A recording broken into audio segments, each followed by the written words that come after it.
पहले मैं आपका स्वागत करता हूं हमारे चैनल पे। सर, मेरा सबसे पहला सवाल ये है कि आजकल बच्चों में ये ADHD, ऑटिज़म, ब्रेन ट्यूमर बहुत ज़्यादा बढ़ रहा है। क्या वजह है इसके पीछे? देखिए, अगर आप अवेयर पेरेंट्स हैं तो आपको पता है कि अभी जो ऑटिज़म है बच्चों में, हर क्लास में, हर स्कूल के हर सेक्शन में आपको मिलेगा। जब जो मेरी उम्र के हैं, मेरी उम्र लगभग 50 साल होने वाली है, तो अगर हम याद करें अपने टाइम में स्कूल में, तो मुझे याद नहीं आ रहा, मेरे पूरे 12 साल के स्कूल में शायद कोई एक बच्चा होगा ऑटिज़म का, वो भी ठीक से ध्यान नहीं आ रहा मुझे। तो उन जो लोग आज से मान लो 30 साल पहले, 20 साल पहले, 40 साल पहले याद कीजिए, ऑटिज़म का शब्द ही हमने नहीं सुना था। और आज ऐसा कोई क्लास सेक्शन नहीं है जहाँ पे ऑटिज़म के बच्चे या इस तरह के अपने अपने पड़ोस में देखिए काफ़ी आम सा हो गया है। आम हो गया है। ADHD, अटेंशन डेफिसिट डिसऑर्डर, काफ़ी आम हो गया है। बच्चों में ब्रेन ट्यूमर बहुत ज़्यादा हो गया है। तो ऐसा क्या हो गया कि पिछले 10 सालों में प्रिसाइजली, जब इतने तेज़ी से रफ्तार बढ़ा है, ये चौंका देने वाली बात है। ख़ासतौर पे पिछले 2 साल में, 3 साल में, 2020 मार्च के बाद से एकदम बढ़ गया है। हमारे हॉस्पिटल्स में, जहाँ हमारे हॉस्पिटल्स हैं, हमारे 12 शाखाएँ हिम्स के नाम से, हिम्स हॉस्पिटल, और भारत में भी और बाहर वियतनाम में भी जहाँ भी हमारे एक्टिविटीज़ हैं, तो वहाँ पे इस तरह के शिकायतें, बच्चों के इस तरह के केसेस काफ़ी ज़्यादा एक्सपोनेंशियली बढ़ गया है। क्यों बढ़ गया है, मैं आपको समझाता हूँ ज़रा।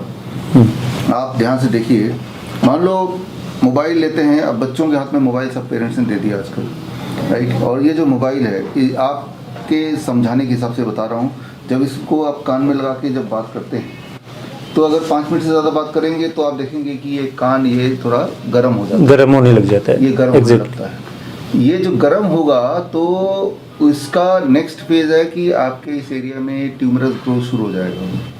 ट्यूमरस ग्रोथ जब इनिशियल फेज में होगा तो that will create some kind of deformity in the functioning of the brain, जिसमें ऑटिज्म हो सकता है, ADHD हो सकता है, एंड फाइनली वो ट्यूमर हो जाएगा तो फिर पैरालिसिस हो सकता है, डेथ हो सकती है। और ये सिर्फ बच्चों के केस में नहीं है, बड़ों के केस में भी। लेकिन बच्चों में क्या है कि जो स्कल है ये थिन होता है, बच्चों की ग्रोइंग पीरियड होती है। तो ये जो इलेक्ट्रोमैग्नेटिक वेव है, बिकॉज द मोबाइल रेडिएशन, वो बच्चों में जो पेनिट्रेशन होता है वो करीब 150% से लेकर 200% तक पेनिट्रेशन होता है। उस पेनिट्रेशन की वजह से जो डिफेक्ट आते हैं बॉडी में वो अबाउट 20 टाइम्स है, 20% नहीं बोल रहा हूँ, 20 गुना एक एडल्ट के मुकाबले होता है। यानी कि बच्चों के साथ अगर थोड़ा ही देर के लिए इलेक्ट्रोमैग्नेटिक रेडिएशन का एक्सपोजर होता है क्लोज कॉन्टैक्ट में, that will disturb the body and the brain to a great extent. घर घर में आप देखेंगे बच्चे चिड़चिड़ापन सा, सही टाइम पे सोना नहीं, सही टाइम में उठना नहीं, बड़ी जल्दी बीमार पड़ जाना, तो ये इलेक्ट्रोमैग्नेटिक रेडिएशन है। इलेक्ट्रोमैग्नेटिक रेडिएशन आप बोलेंगे वो दिखता तो है नहीं, जब दिखती नहीं है जरूरी नहीं कि वो खतरनाक नहीं है। जिस तरह से इलेक्ट्रिक करंट है, मैं बोलूँ ये यहाँ पे आप देख रहे हैं कि इसमें उंगली डाल देंगे, आप बोलेंगे नहीं भाई क्योंकि करंट लगेगा, करंट तो दिख तो रहा नहीं है, फिर क्यों डर रहे हैं? लेकिन आपको पता है क्योंकि आपने एक आध बार करंट खा चुके हैं, सबके सब जो लोग मुझे सुन रहे हैं। तो इलेक्ट्रोमैग्नेटिक फील्ड क्या होता है, किस तरह से वो काम करता है, इसको समझने की कोशिश करते हैं। ये EMF टेस्टर मेरे पास है, इलेक्ट्रोमैग्नेटिक फील्ड टेस्टर, आप देखिए। अब ये 0 दिखा रहा है, मैं इसको पास ले जाता हूँ। अब यहाँ पे पास ले आया, इसको सेंस कर रहा है।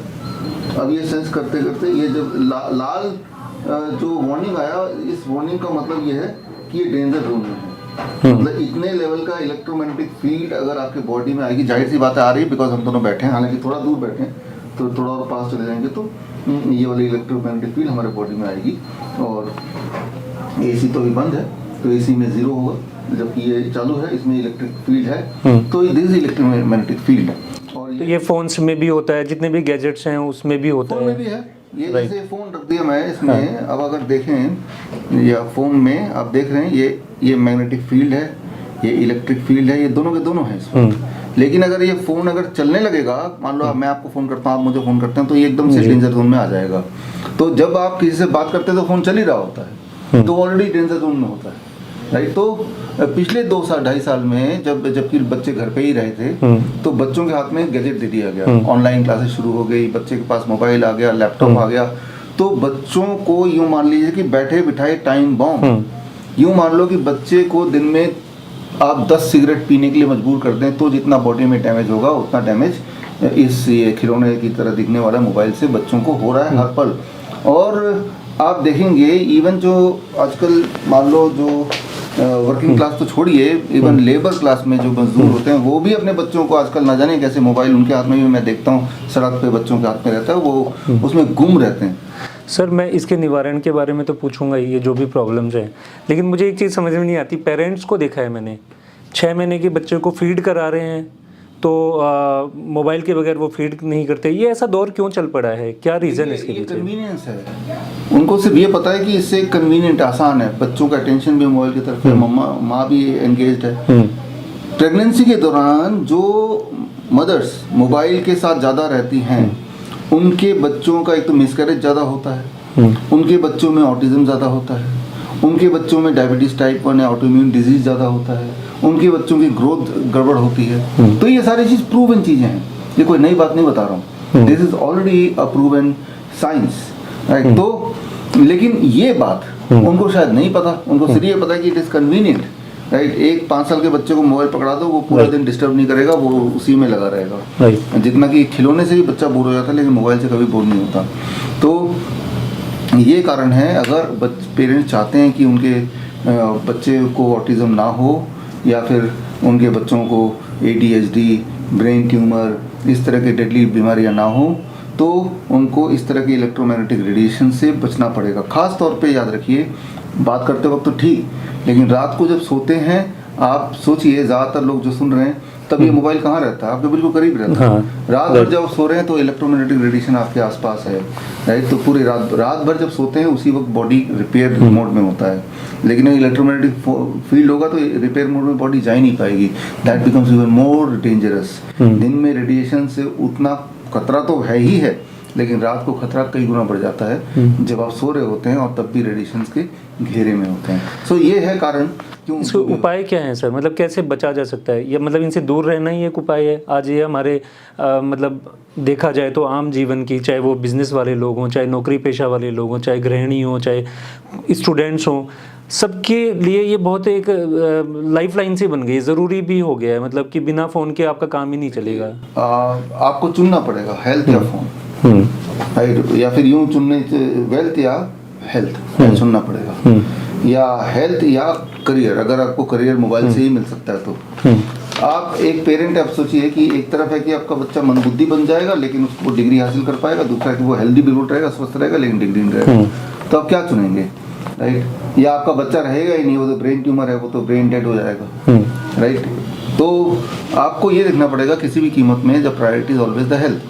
तो उसके लिए क्या करना पड़ेगा, एक तो जो वायरलेस चीज़ें हैं उसको हटा दो, ब्लूटूथ हटा दो, वाईफाई के पास मत रहो, उसको हमेशा ऑन ना रखो, वो तो कर ही सकते सोते वक्त। जिस कमरे में आपका बेडरूम है उस बेडरूम में तो मोबाइल ना हो, उस बेडरूम में कोई भी तार, कोई भी कनेक्टिविटी, कोई भी रिचार्जिंग पॉइंट पे रिचार्ज, या जैसे ये लैंप मैं देख रहा हूँ, ये लैंप अगर ये ऑफ भी होगा तब भी इसका इलेक्ट्रिक फील्ड है, ऑफ होने के बाद भी तो तारों में तो इलेक्ट्रिसिटी है, तो इलेक्ट्रोमैग्नेटिक फील्ड फिर भी है।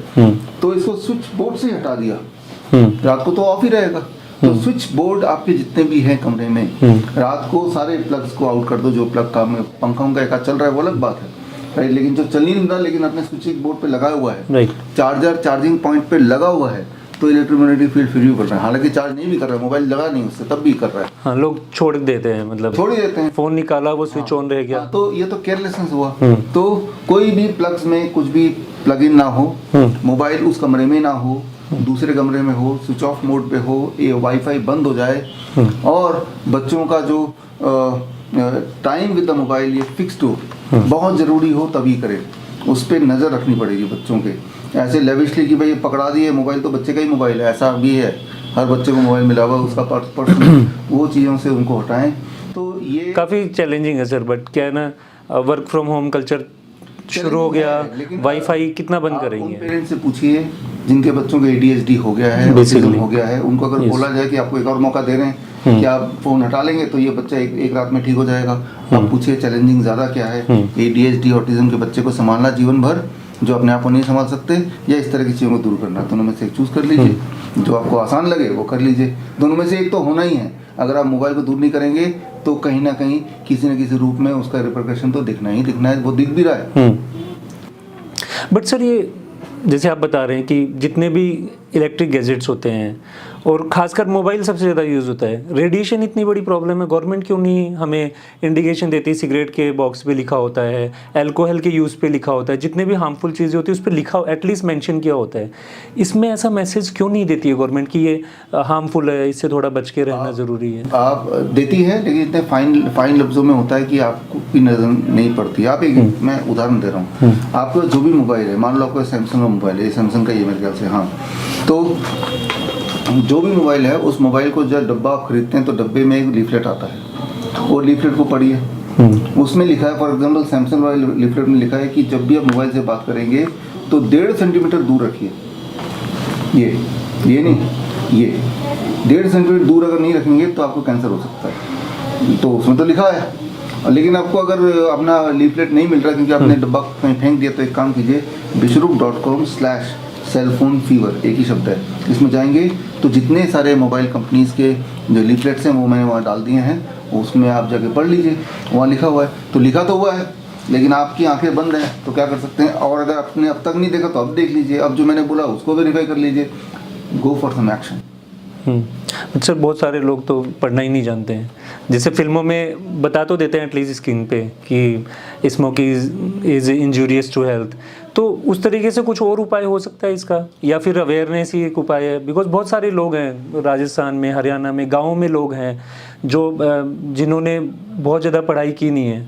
देखिए, तो फिर ये वीडियो आपने पढ़ाई नहीं की तो अब तो आपको सुन रहे हैं, सुनना तो आता है आपको, तभी आप मोबाइल से बात करते हैं। तो इसीलिए ये वीडियो हम बना रहे हैं ताकि जो लोगों को उतना पढ़ाई लिखाई नहीं भी है या पढ़ना नहीं चाहते हैं या उस तरह से अलर्ट नहीं है, तो इसीलिए ये स्पेशल वीडियो बना है कि अब मैसेज आप तक पहुंच गया और आप भी इस मैसेज को आगे लोगों तक पहुंचाइए कैसे भी करके, क्योंकि ये एक तरह का टाइम बॉम्ब है जो आपके पास दे दिया गया है। वो बस टाइम बॉम्ब अचानक फटता ही है, धीरे धीरे डिफ्यूज होते होते, मतलब स्लो पॉइजनिंग की तरह आपकी बॉडी में खराब कर रहा है, खासतौर पर छोटे बच्चों का, बिकॉज उनके जो स्किन है वो skin is not the same as our skin, उसमें पेनिट्रेशन ज़्यादा जल्दी होती है, 10 गुना जल्दी पेनिट्रेशन होती है कई बार, और उसका इफेक्ट भी ज़्यादा एडवर्स होता है। राइट तो सर अब मतलब अगर इन ऑल मिला के जो चीज़ समझ में आ रही है, हालात तो बहुत बुरे हैं, बहुत ज़्यादा एक बहुत बड़े लेवल पे सारी चीज़ें फैल चुकी हैं, तो इन हालात को सुधारने के लिए कुछ उपाय आपने किए, अपने लेवल पे कुछ आपने एक्शंस लिए हैं, क्या कर रहे हैं आप इसको? देखिए, हमारे पूरे देश में नाइज एंड वाइज एक्सपर्ट्स है, आप लोग जो मुझे सुनते हैं आपको पता ही है, network of influencer care expert जिसे बोलते हैं, उन्होंने टाइम पे बहुत सारे काम किए देश को बचाने का, देश के स्वास्थ्य के तरफ मुहिम शुरू की। एक नया मुहिम हमने शुरू किया अभी, that is called 0 volt therapy. 0 volt therapy एक लाइन में बोलता हूँ, किसी और वीडियो में इसको डिटेल में लेंगे, पहले भी लिया था नेशनल के वीडियो में, कि अगर आप अपने बॉडी को 0 वोल्टेज में रखते हैं, जैसे इस वक्त मैं बैठा हूँ, आप बैठे हैं, हमारा वोल्टेज 0 नहीं है, ये सारे इलेक्ट्रोमैग्नेटिक फील्ड से हमारा वोल्टेज कुछ ना कुछ आ रहा है, इस वक्त मेजर कर सकते हैं वो, लेकिन अगर हम अपने वोल्टेज को 0 कर लें यहीं बैठे बैठे, तो ये जो इफेक्ट हमारे ऊपर बॉडी में नहीं पड़ेगा या बहुत मिनिमाइज होकर पड़ेगा। तो 0 वोल्ट थेरेपी हमने एक ट्रेनिंग कोर्स हमने लॉन्च किया है, और ये 1 महीने का ऑनलाइन ट्रेनिंग है 0 वोल्ट थेरेपी, और इसके लिए bishrup.com BISWROP.com/ZVT ये करेंगे तो आप उसमें ऑनलाइन आ जाएंगे। ये वियतनाम की research institute of complementary health sciences के माध्यम से आपको सर्टिफिकेशन होगा। तो इसके बाद आप 0 वोल्ट थेरेपी एक्सपर्ट या EMF कंसल्टेंट आप बन सकते हैं। बोलने का मतलब ये है कि जो आसपास का जो खतरा, इनविजिबल खतरा है, उस खतरा को पहचानना, डायग्नोज करना, आइडेंटिफाई करना, उसे कम करना, और जितना डैमेज हो चुका बॉडी में, मान लो कि इसके ब्रेन में ब्रेन ट्यूमर हो ही चुका है या स्लीपलेसनेस की दिक्कत आ ही चुकी है, कोई ना कोई परमानेंट असर हो ही गया है, उस असर को भी रिवर्स कैसे करें, ठीक कैसे करें, राइट। तो ये सारी चीज़ें हमने उस कोर्स में डाला है, और मुहिम ये है कि पहले बैच में करीब 1000 लोग होंगे, और मतलब हर डिस्ट्रिक्ट में करीब 3-3, 4-4 लोग हम सिलेक्ट कर रहे हैं। तो पूरे देश में ऐसे 1000 लोग अगर बन जाए, तैयार हो जाए, जो कि हो जाएंगे by the end of this year, तो वही 1000 लोग बाकी और लोगों को अवेयरनेस फैलाएंगे। तो इससे मैं उम्मीद करता हूँ कि लोगों में तेज़ी से अवेयरनेस फैलेगा एक पॉजिटिव रूप में। हमें सिर्फ प्रिवेंट ही नहीं करना है, जो लोग बीमार पड़ चुके हैं इसकी वजह से, अनजाने बचपन में, वो ठीक कैसे हो वो भी हमने सिलेबस में शामिल किया है। तो सर ये क्या मतलब ऑफलाइन कोर्स रहेगा पूरा? ये ऑनलाइन कोर्स है। ऑनलाइन। जिन लोगों को ऑफलाइन एक्सपीरियंस लेना है तो हमारे हिम्स हॉस्पिटल में भी हम ये हमारे जो पेशेंट्स आते हैं उनको 0 वोल्ट थेरेपी कराते हैं। 0 वोल्ट थेरेपी हैज़ बिकम जो खासतौर पे गुड़गांव में जो हिम्स प्रीमियर हॉस्पिटल है हमारा सेक्टर 42 में, वहाँ पे देश का बोल सकते हैं दुनिया का पहला हॉस्पिटल है जहाँ पे हर पेशेंट को 0 वोल्ट पे रखते हैं, राइट। पेशेंट जब आता है तो अगर वो 0 वोल्ट पे रहे तो उसका जो इम्यूनिटी है बड़ी तेज़ी से काम करती है, वो अपने आप ही ठीक होने लगता है बिना किसी और सपोर्ट सिस्टम को। तो हमने वो हॉस्पिटल ही फर्स्ट 0 वोल्ट हॉस्पिटल तैयार कर दिया है। वहाँ पे आप जाएंगे, पिछली बार हमने एक वीडियो डाला भी था वहाँ का, तो वहाँ पे हमारे क्योर रेट ज़्यादा तेज़ है। लेकिन सवाल ये है कि क्यों ना ये हर जगह हो, क्यों सिर्फ हिम्स प्रीमियर हॉस्पिटल गुड़गांव में हो, क्यों ना इन एवरी प्लेस लोगों के घर घर में हो, राइट, ताकि वो घर ही उनका एक क्योरिंग सेंटर बन जाए। उनको ना तो हमारे हॉस्पिटल में ना किसी और के हॉस्पिटल में आने की जरूरत पड़े, पहली बात तो बीमारी ना पड़े। तो 0 volt therapy it can be for every house hold, कि आप जब घर पे हैं, आप जब ऑफिस में हैं, योर वोल्टेज इज एट 0, तो आप एक तरह से शील्ड, जिस तरह से अगर आपके पास रेनकोट और छाता है तो बारिश की चिंता नहीं है, बारिश पड़ने तो हमारे पास रेनकोट है, प्रोटेक्शन है, 2-4 चीज़ें पड़ेंगी आप पे लेकिन ओवरऑल आप बचे रहेंगे।